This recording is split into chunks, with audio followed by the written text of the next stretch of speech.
Hey there, my dear friends! Before we dive into our story today, tell me, where are you watching from right now? Are you curled up in your bed?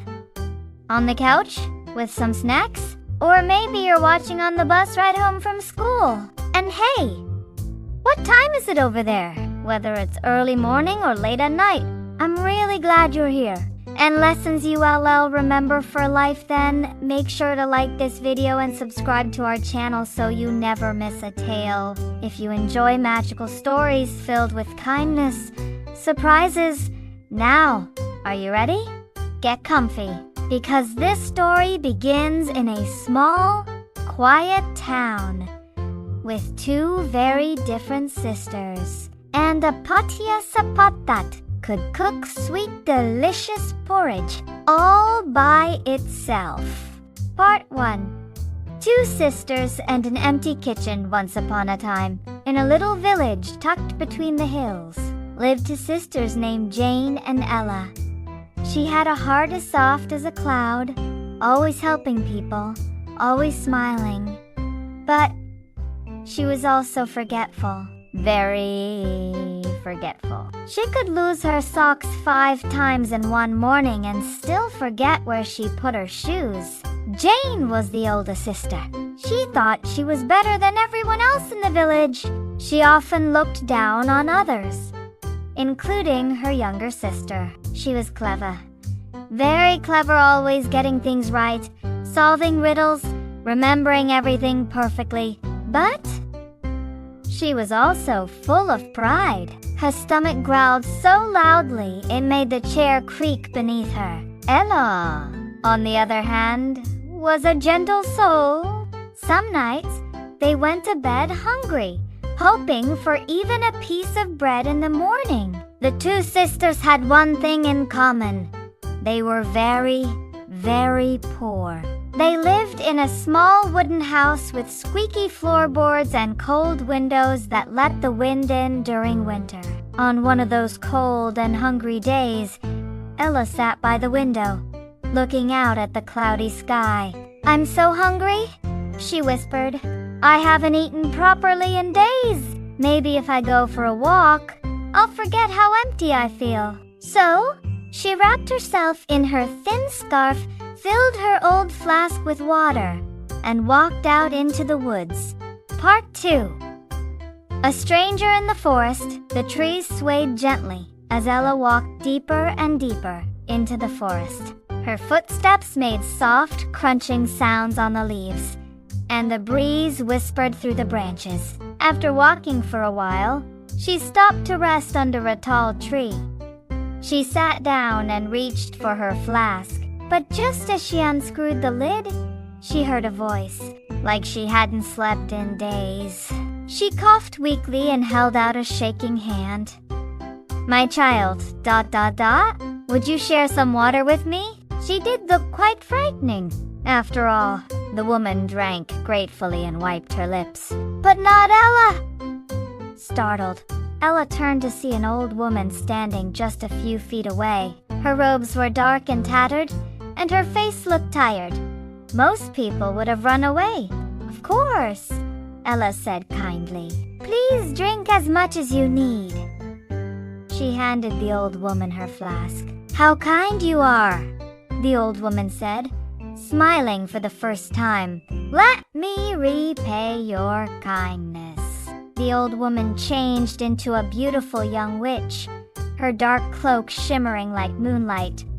Suddenly, in a flash of sparkling light, Ella's eyes widened. "Who are you?" she asked, in awe. "Someone who sees the goodness in your heart," the witch said. "And because of that, I have a gift for you." Part 3. The magical gift it is. Magic. The witch waved her hand, and a glowing image appeared in the air. A small clay pot sitting on a wooden table. "When you return home," she explained, "you will find this pot waiting for you." "It is no ordinary pot," Ella gasped. "A magic pot." "Yes," the witch said with a twinkle in her eye, when you say these words. Her stomach growled again, louder than ever. Cook, little pot, cook. If you become greedy or forget to be kind, it will vanish forever. Remember that? It will fill with warm, sweet porridge enough to feed you and your sister every day.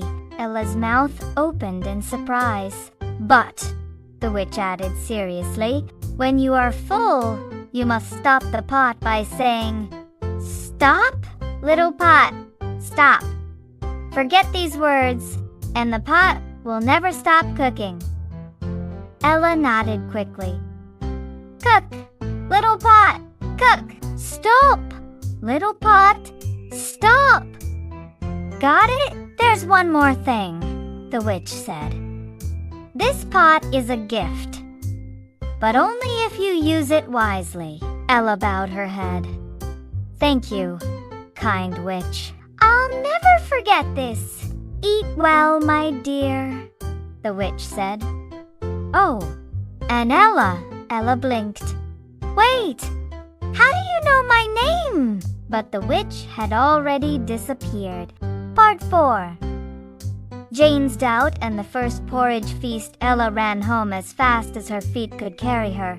And sure enough, sitting on their kitchen table was a little clay pot just like the one the witch had shown her. Jane stood beside it, arms crossed, frowning. Ella! What is this? A magical pot, Ella beamed. It can cook porridge just by saying the right words. Jane raised an eyebrow. Are you feeling all right?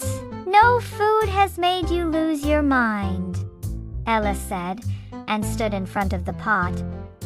No, really, she cleared her throat and said.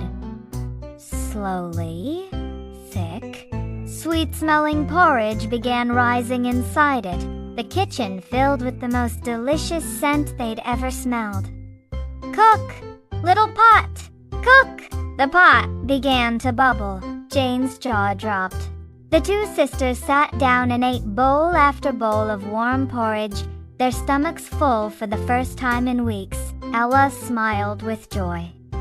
And that, my friends, was just the beginning. Part 5. A secret forgotten with a simple chant.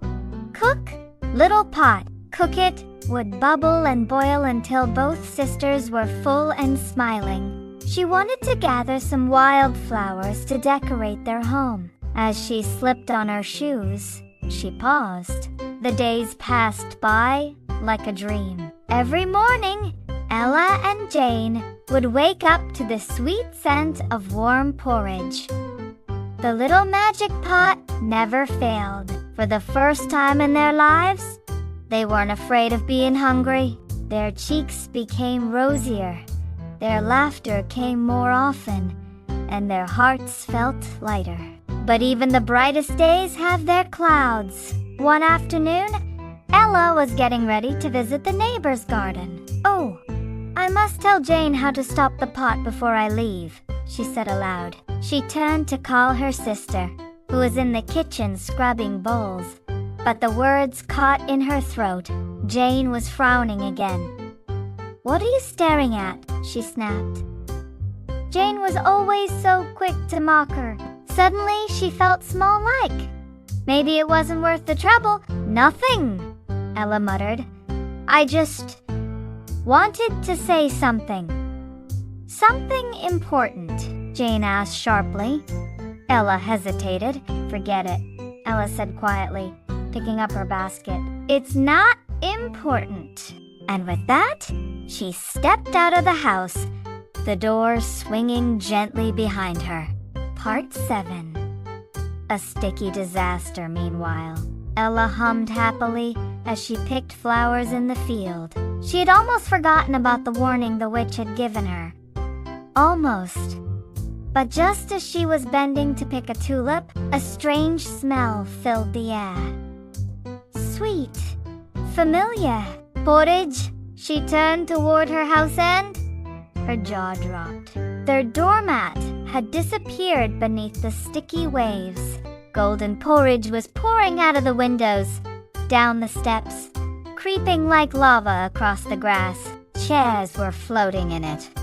Oh no, please don't let her drown. And there, clinging to the edge of the kitchen table like a shipwrecked survivor, was Jane, red-faced, furious, and covered head to toe in porridge. The spell, I forgot to tell Jane how to stop it. She dropped her basket and ran as fast as her legs could carry her. Please don't let the house be gone. As she reached the porch, she could barely push the door open through the flood. Porridge splashed out into the yard. "Ella!" she screamed. Then slowly, they looked at each other. "Make IT stop," Ella shouted. "Stop! Little pot! Stop!" And just like that, silence. The bubbling ceased. The flow stopped. The room was a swamp of sweet mush, but at least it wasn't growing anymore. The two sisters stood frozen, and then they burst out laughing. Part 8. Cleaning up and making up once they had caught their breath, Jane sighed. "I'm sorry. I didn't mean to be so rude to you this morning." "I should've told you the spell," Ella replied. "Bring your bowls and come quick." And for the first time in a long time, the house was filled not with hunger but with joy. I just didn't want to fight again. Jane looked around the sticky mess. "We're going to need months to clean this," calling to every hungry neighbor and stranger they could find. Ella's eyes lit up. "Not if we share it. Share it. With who?" "The villagers! There are so many people in town who are hungry just like we were." Jane thought for a moment, then she smiled. "You're right. Let's feed them."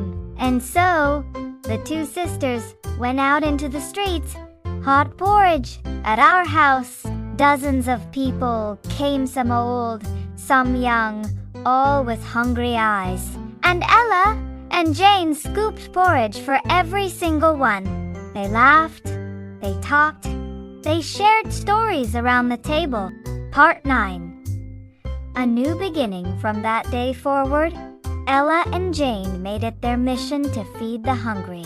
Each morning, as the sun painted the sky in soft orange and gold, the sisters would chant, "Cook, little pot, cook," and prepare bowls upon bowls of warm, sweet porridge. They didn't wait for people to come to them anymore.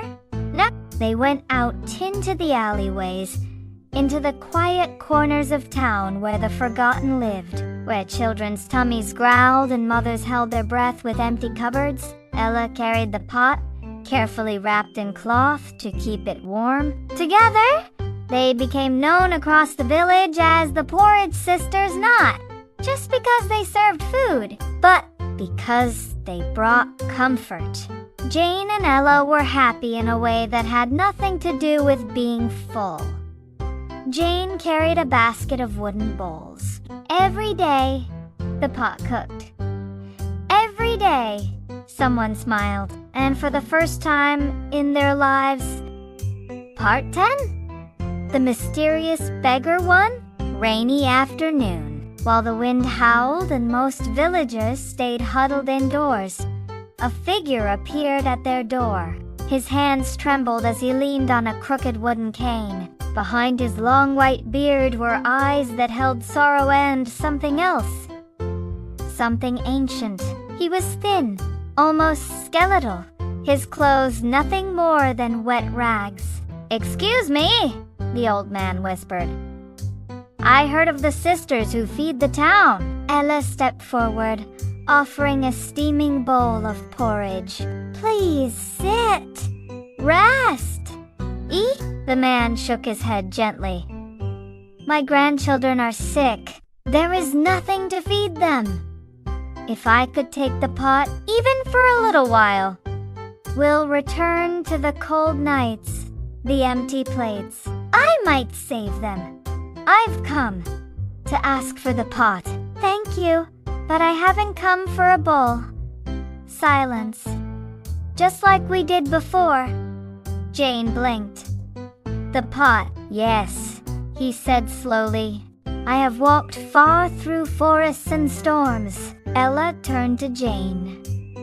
Her heart ached. She knew what Jane was thinking. If we give him the pot, we may never see it again. We'll be hungry once more. But before Ella could speak, Jane stepped forward.